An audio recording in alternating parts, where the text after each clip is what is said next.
இவ்ளோ அழகான நெக்லஸ எனக்கு கொடுக்காம அவளுக்கு போய் கொடுக்கறாங்களே. அந்த மிடில் கிளாஸ்ல இருந்து வந்தவளுக்கு இத ரசிக்க கூட தெரியாது. எல்லாம் என் நேரம். என்ன செக்கு வர வர அபிஷேக் மாதிரி பேசுற? யார் யாருக்கு என்ன எழுதியிருக்கோ அதுதான் நடக்கும். இதைத்தான் தலை எழுத்துன்னு சொல்லுவாங்க. இந்த வீட்டுக்கு நான் என்ன பண்ணாலும் என்ன ரெண்டாவதாவோ மூணாவதாவோ ஒதுக்கிதான் வச்சிருக்காங்க. அதனாலதான் கௌதமோடையும் அவங்க குடும்பத்தோடையும் ஒட்டுறதே இல்ல.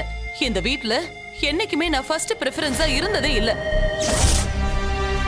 அபிஷேக்கோட அப்பா இந்த வீட்டோட எஜமானின்னு என்ன பார்க்காம ரெண்டாவது பொண்டாட்டி மாதிரியே ட்ரீட் பண்ணிட்டாரு. அதுதான் அத்தனை பிரச்சனைக்கும் காரணம். பாரு, இந்த நெக்லஸ் கூட எனக்கு கிடைக்கல. செக்கு, இந்த அந்தஸ்து, சொத்து, அதிகாரம், கௌரவம், மரியாதை இதெல்லாம் கிடைக்கணுங்கிறதுக்காக தானே நம்ம பிளான் பண்ணிட்டு இருக்கோம். இந்த நெக்லஸ் ஒரு நிமிஷம் கொடுங்க. டேய், தூக்கி டீக்கிட்டு ஓடிடுறா.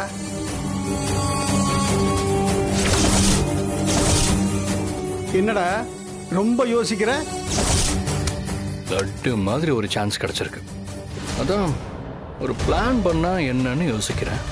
பிளானா? டேய், கொஞ்சம் விளக்கமா சொல்றியா? வாங்க சொல்றேன்.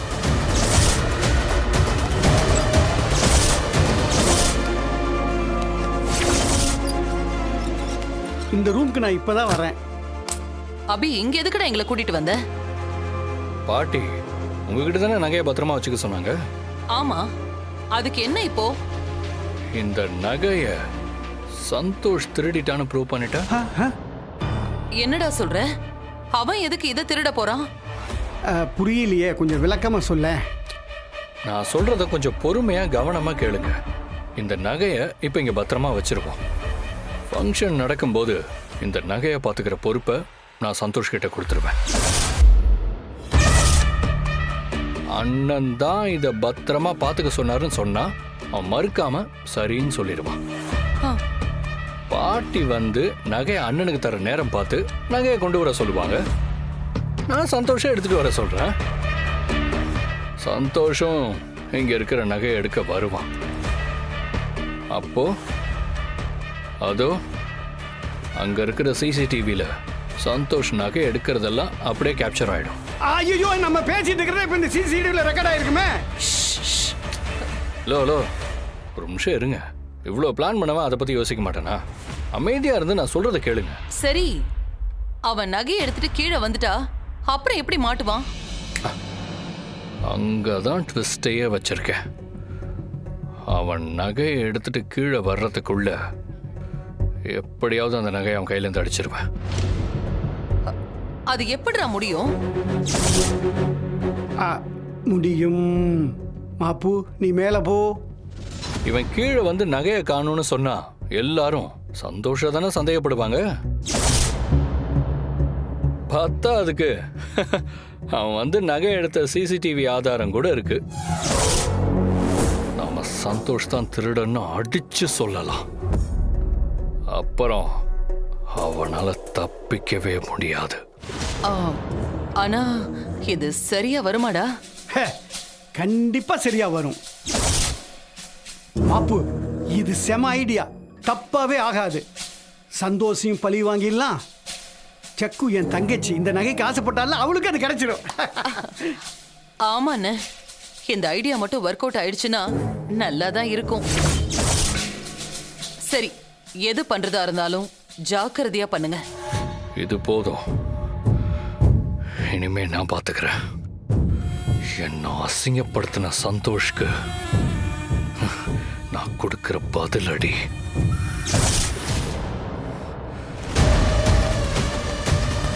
லாக்கர்ல வைக்கிறானா இல்ல பாக்கெட்ல போடுறானான்னு பாத்துக்க.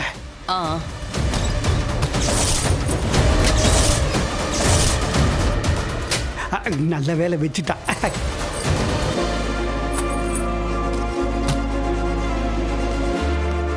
பத்திரமா வச்சிட்டியா? சரி, வாங்க போலாம். போங்க.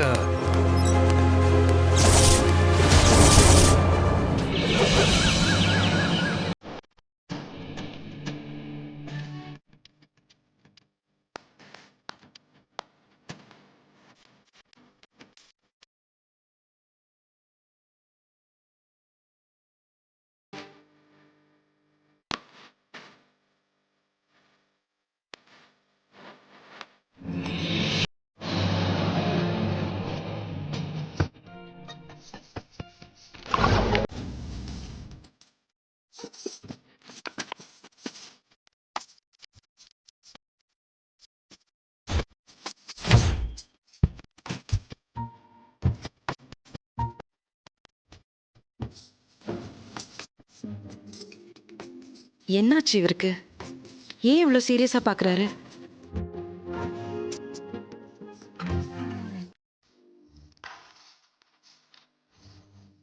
சீப்புல முடி இருக்கிறத இவகிட்ட எப்படி சொல்றது?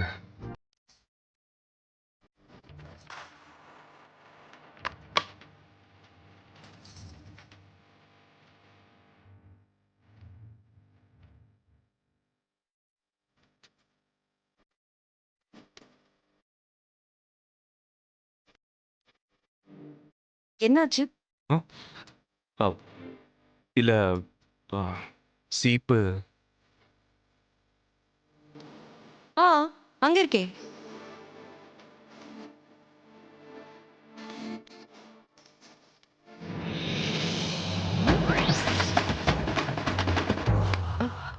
ஐயோ, sorry sorry sorry sorry sorry, I am really sorry.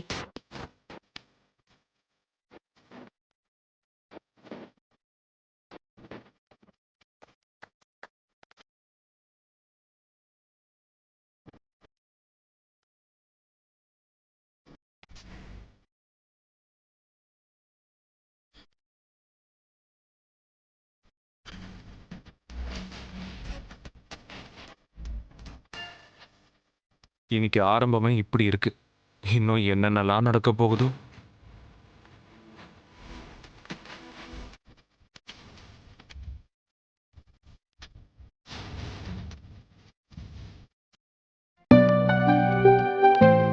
இங்க பாரு, அவங்க வந்திருக்காங்க. நம்ம போய் பார்த்துட்டு வருவோம். நீங்க பேசிட்டு இருங்க. இதோ சரிங்க, வந்துடுறேன். இது வந்துடுறேன். கொலு ரொம்ப நல்லா இருக்குல்ல? ஆமா. மாயா, நீங்க பேசிட்டுங்க, நான் நீங்க அப்புறம் போங்க. வரேன். மாமா கூப்பிட்டாருன்னு சொன்னாங்க. அப்படியா? யார் சொன்னாங்க? சொன்னாங்க. சரி பார்க்கலாம். என்ன மாயா, எப்படி இருக்க? லைஃப் எல்லாம் எப்படி போயிட்டு இருக்கு? நல்லா போயிட்டு இருக்கு. ஜீவா, என்ன எதுவும் பேச மாட்டேன்றீங்க? மாயா, உங்க ட்ரெஸ் சூப்பர்பா இருக்கு.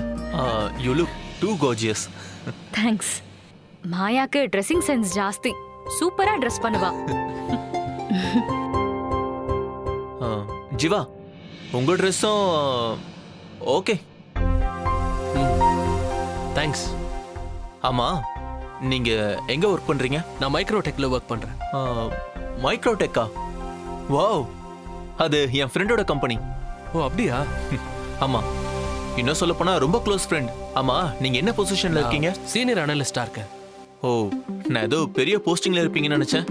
சம்பளம் பெருசா இருக்காது. இந்த காலத்துல சம்பளம் கம்மியா இருந்தா எப்படி குடும்பத்தை வசதியா பாத்துக்க முடியும்? சீனியர் அனலிஸ்ட்னா உங்களுக்கு சம்பளம் எவ்வளவு இருக்கும்?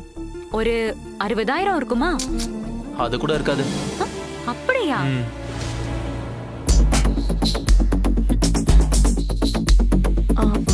ஜீவா, அண்ணன் கூப்பிட்டுட்டு இருந்தாரு, போய் என்னன்னு கேட்கலாம். வா.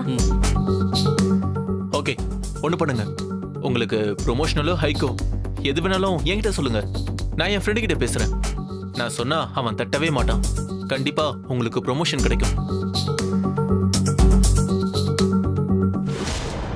ஆமா ஜீவா, அருணுக்கு அவர் ஃப்ரெண்ட் ரொம்ப க்ளோஸ். இவரு சொன்னா அவர் கண்டிப்பா கேப்பாரு. ம். என்னாச்சு ஜீவா? ஆ? ஆ. இவ்வளவு நேரம் அக்கறையா விசாரிச்சதுக்கு ரொம்ப தேங்க்ஸ். ஆக்சுவலா எனக்கு இந்த ரெக்கமெண்டேஷன்லாம் பிடிக்காது. எனக்கு கிடைக்கிற எதுவா இருந்தாலும் அது என்னோட திறமையால கிடைக்கணும்.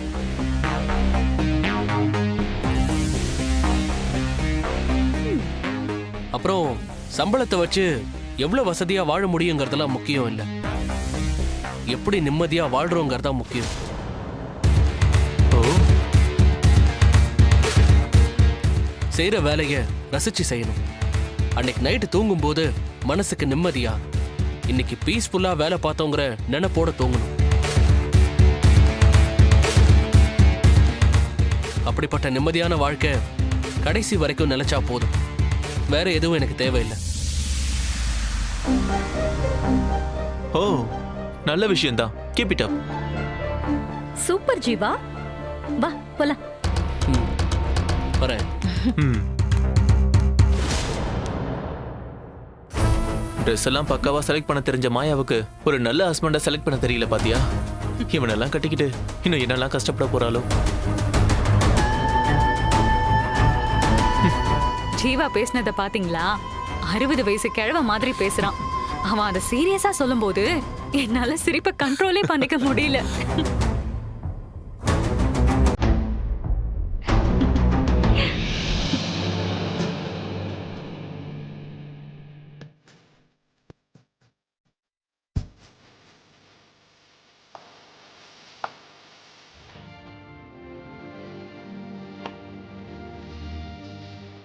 என்னம்மா இது?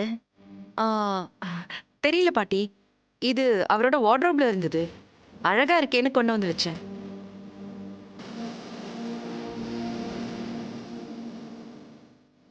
இது அவன் சின்ன வயசுல விளையாடின பொம்மைமா.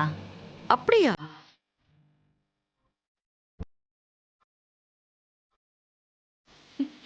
இதை இவ்வளவு நாளா பத்திரப்படுத்தி வச்சிருக்காரா? ஆச்சரியமா தான் இருக்கு.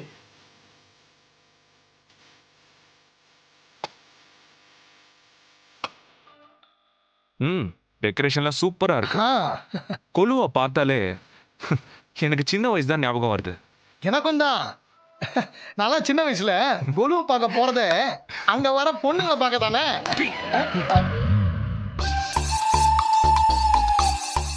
அப்படியா சந்தோஷ்? அப்படின்னு நீங்க எல்லாம் நினைப்பீங்க. ஆனா உண்மை நான் சுண்டலுக்காக தான் போவேன். அப்படியா? அப்ப வீட்டுக்கு வா, உனக்கு சுண்டல் தரேன்.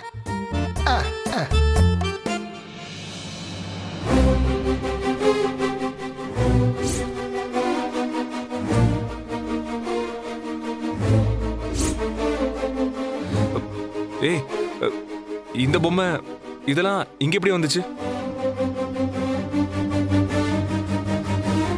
மதுமிதா தான் கொண்டு வந்து வச்சா.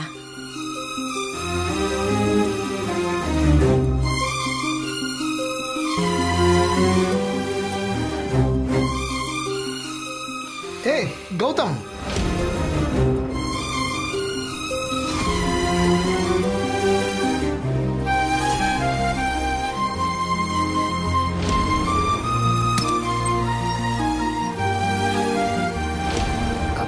அண்ணி ஏதோ கோச்சிக்கிட்டான் போல. என்னன்னு பாருங்களேன்.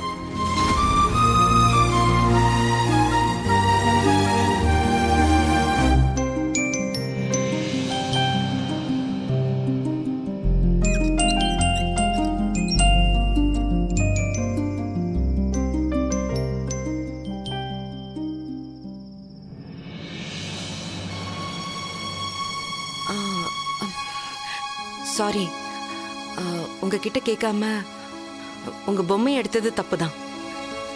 I am really sorry. ஆக்சுவலா உங்க வார்ட்ரோப்ல பார்த்தேன், ரொம்ப அழகா இருந்தது. எல்லா பொம்மையும் வைக்கும்போது இதை மட்டும் ஏன் வைக்காம இருக்கணும்னு தோணுச்சு. அதான் வச்சேன். ஏன் அதை பார்த்ததும் ஒரு மாதிரி ஆயிட்டீங்க? இனிமே உங்களை கேட்காம உங்க பொருளை தொட மாட்டேன். It's okay. நிஜமா என் மேல எதுவும் கோவம் இல்லையா? அதெல்லாம் ஒன்றும் இல்லை. ஆமா, ஏன் அந்த பொம்மையெல்லாம் இன்னும் பாதுகாப்பா வச்சிருக்கீங்க?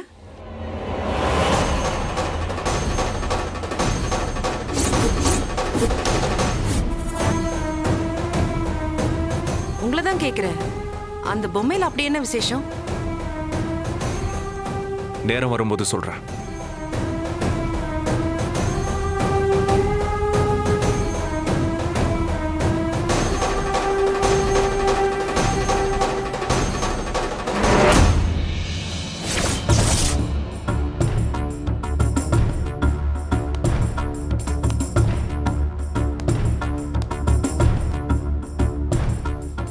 என்ன மதுமிதா, என்ன சொல்லிட்டு போறான் கௌதம்?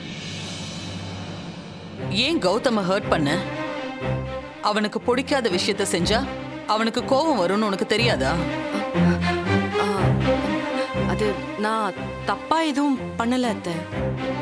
எதை பண்றதா இருந்தாலும் என்கிட்ட கேட்டு பண்ண, புரியுதா? நீயா உன் இஷ்டத்துக்கு ஏதாவது ஒண்ணு பண்ணா இப்படிதான் ஆகும்.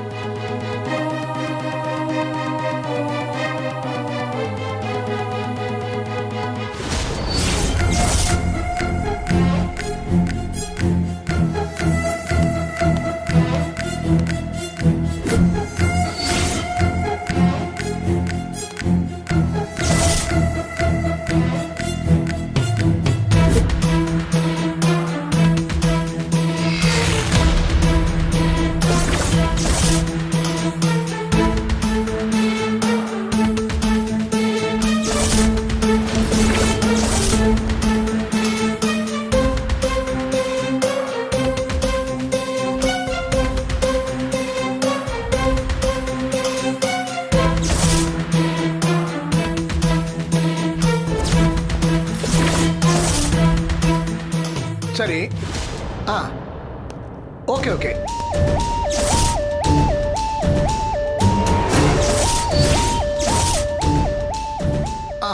சரி, அப்புறம் கூப்பிட்றேன். சொல்லு அபிஷேக். ஒரு சின்ன ஹெல்ப்பு. சொல்லுப்பா. இன்னைக்கு ஃபங்க்ஷனுக்கு நிறைய ஆளுங்க வந்திருக்காங்க. அவங்களெல்லாம் கவனிக்கிறதுல நாங்கள் பிஸியாக இருக்கோம். அதனால் நீங்கள் தான் ஒரு முக்கியமான விஷயம் பண்ணணும். பில்டப்லாம் ஓவராக இருக்கேப்பா. எதா இருந்தாலும் புரியுற மாதிரி சொல்லு. சின்ன விஷயந்தான். நம்ம நகையெல்லாம் வச்சுருக்கோம்ல, அந்த லாக்கரை நீங்கள் தான் பத்திரமா பார்த்துக்கணும். நானா?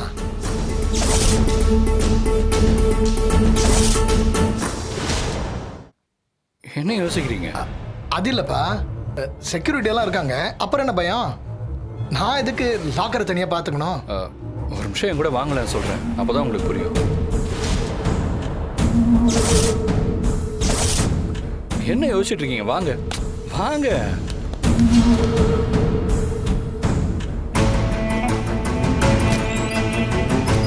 என்னப்பா? வாங்க ப்ரோ. இதான் எங்கள் தாத்தாவோட லாக்கர். இதுக்குள்ளே தான் எல்லா நகையும் இருக்கு. ஒரு நிமிஷம்.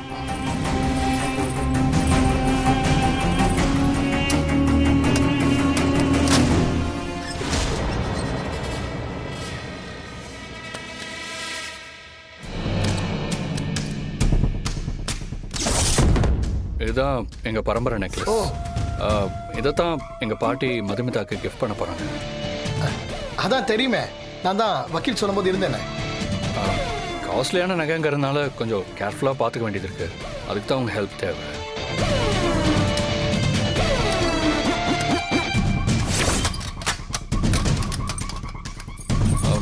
இனிமே இது உங்கள் பொறுப்பு. ஏய், எனக்கு எதுக்கு இதெல்லாம்? நானே சந்தோஷமா நிம்மதியாக ஃபங்க்ஷனில் கலந்துட்டு போகலான்னு பார்த்தா இதெல்லாம் கொடுக்குறேன். இதெல்லாம் நீயே பார்த்துக்க. தேவைன்னா இன்னும் 2 செக்யூரிட்டி வர வச்சுக்க. திரும்ப திரும்ப செக்யூரிட்டின்னு சொல்கிறீங்க. கௌதம் அண்ணன் தான் சொன்னார், உங்களை விட நம்பிக்கையான ஆளுங்க வேற யாருமே இல்லைன்னு. அவரையே நெக்லஸை பார்த்துக்க சொல்லுன்னு சொன்னார். அதான் உங்ககிட்ட கொடுத்தேன். ஆனால் நீங்கள் ஒரேடியாக முடியாதுன்னு சொல்கிறீங்களே. ஓ, கௌதமே சொல்லிட்டானா? ஆமாம், அதனால தானே இவ்வளோ தூரம் உங்களை கூட்டிகிட்டு வந்தேன். வேணா அண்ணனை கூப்பிட்டு சொல்ல சொல்லவா? ஏய், என்ன அபிஷேக், உங்கள் அண்ணன் சொன்னா ஓகே தான். சரி கொடு.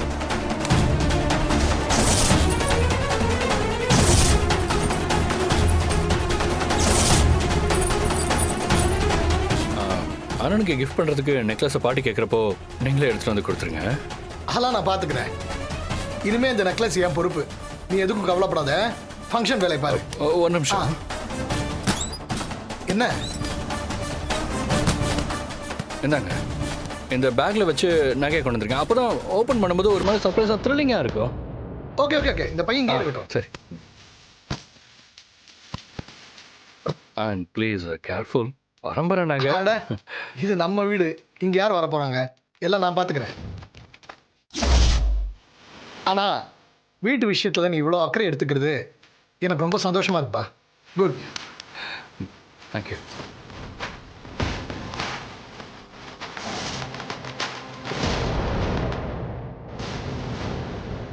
யார் வீட்டில் யாருடா நாட்டாம? டேய், என்னையவா போட்டு கொடுக்குற? வசமா சிக்குனடா.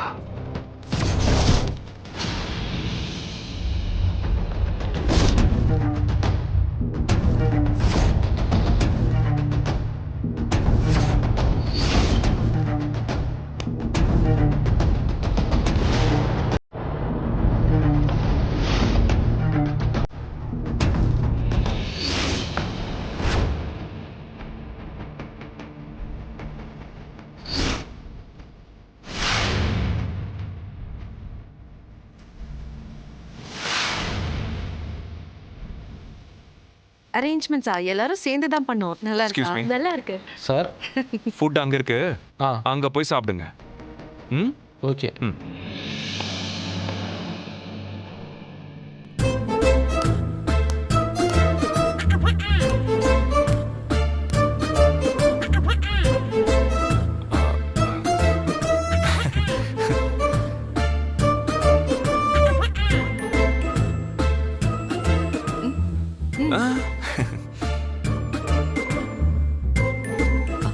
அக்கா எப்படி இருக்கீங்க? நல்லா இருக்கு.